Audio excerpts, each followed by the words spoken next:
Уверяю вас, что нам не нужны посредники в переговорах как с представителями политической среды республики, так и с руководством нашей страны.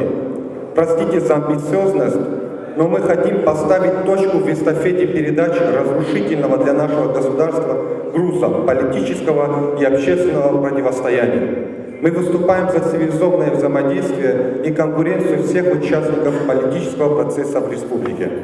Одной из приоритетных целей организации является, зачитываю дословно, создание атмосферы позитивного сотрудничества между молодыми гражданами нашей страны с целью преодоления раскола в обществе, доставшегося нам по наследству от предыдущего поколения политиков.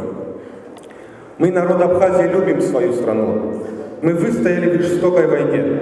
Мы научились выживать в тяжелых послевоенных условиях. Мы вместе научились радоваться. Нам осталось научиться признавать свои ошибки. Спасибо.